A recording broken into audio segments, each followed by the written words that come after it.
In a world where history remembers kings, conquerors, and saints, some of the greatest stories remain buried beneath the dust of time. Few people today know that the seat of St. Peter, one of the most powerful offices on earth, was once held not once, not twice, but 3 times by men of African descent.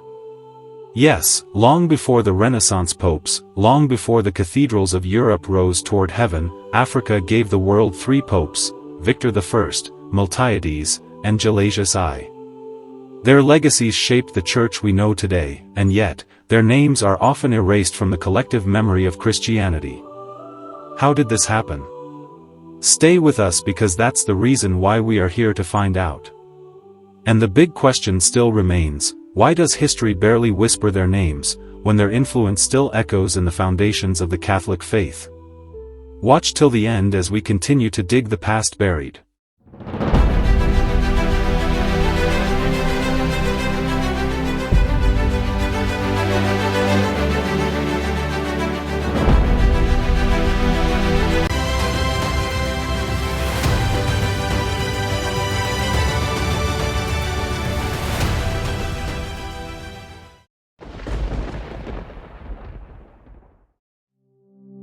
The story begins in the 2nd century, during the height of the Roman Empire, when Christianity was still a persecuted faith.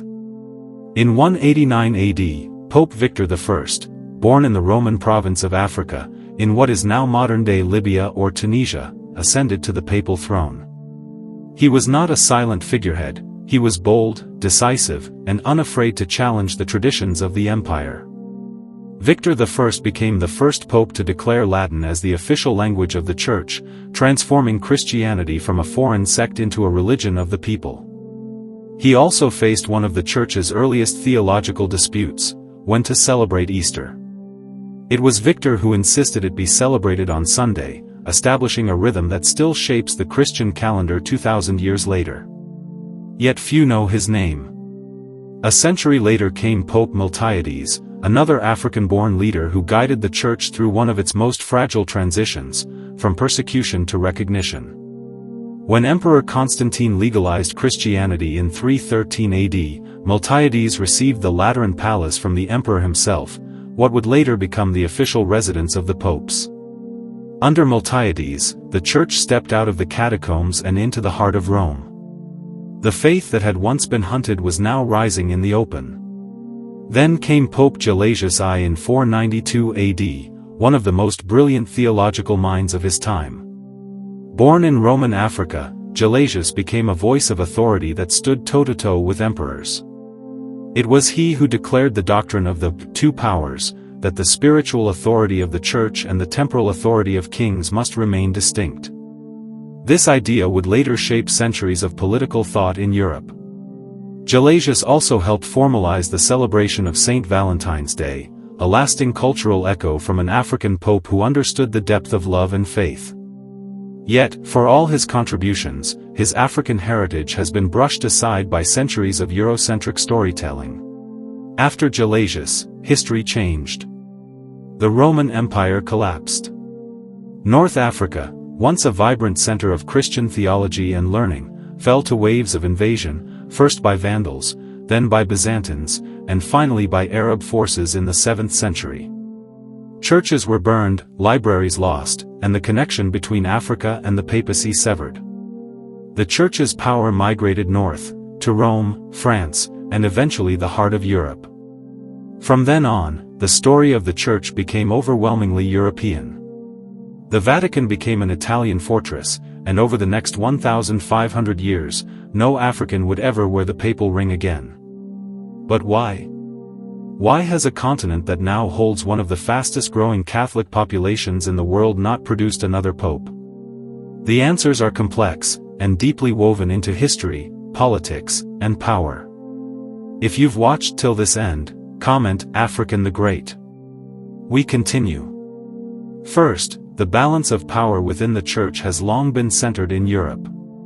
After the fall of North Africa's early Christian centers, the cardinals and bishops who held influence came almost exclusively from European nations. The Vatican bureaucracy, the Curia, became an Italian-dominated institution. Even as Catholicism spread across continents, the decision-making remained concentrated in Rome. Second, the decline of early African Christianity left a vacuum that took centuries to fill.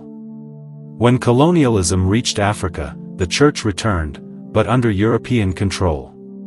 The missionaries who built cathedrals and seminaries often reported back to European bishops, not African ones.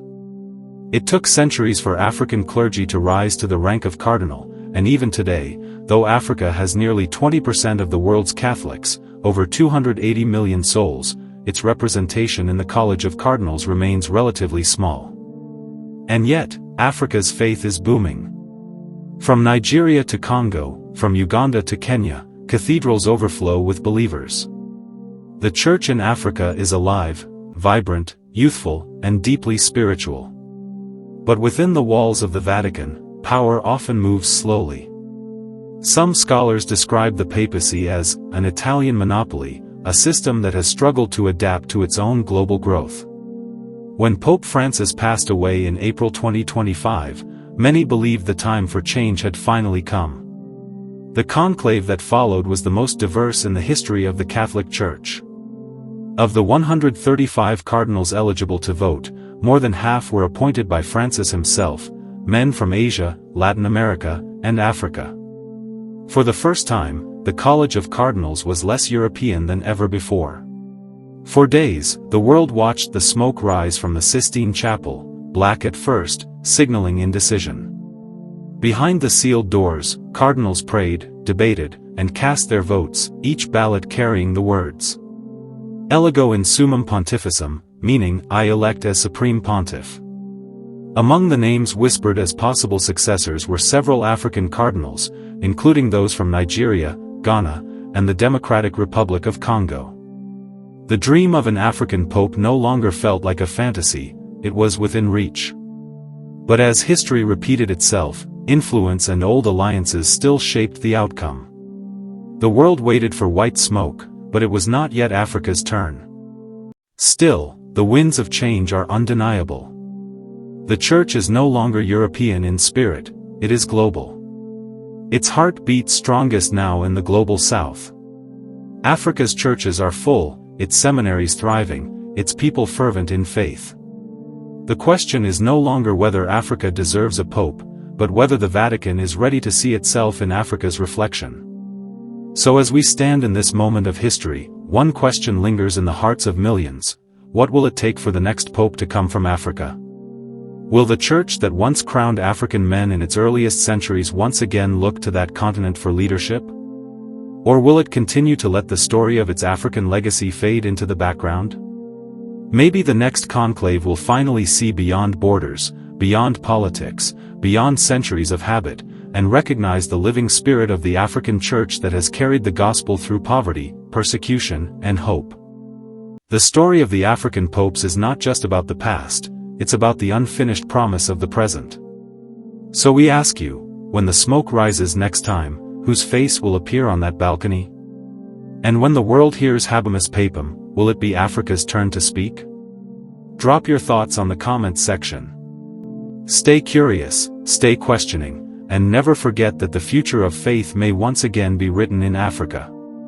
Don't miss all our mind-blowing ancient discoveries, and also how popes, bishops, saints and cardinals are being selected in the Catholic Church. I know you wouldn't want to miss such historical event. So stay connected with us by clicking that subscribe button with notification bell on, and also don't forget to share, give this video a thumbs up for more recommendations. Do well to watch our previous documentaries and videos that interests you the most. Disclaimer. Reshage channel/page creates content for educational and entertainment purposes only. We explore hidden histories, religion, slavery, coup, and untold secret stories to spark curiosity and critical thinking. This channel/page does not promote hate or discrimination of any kind. Viewer discretion is advised.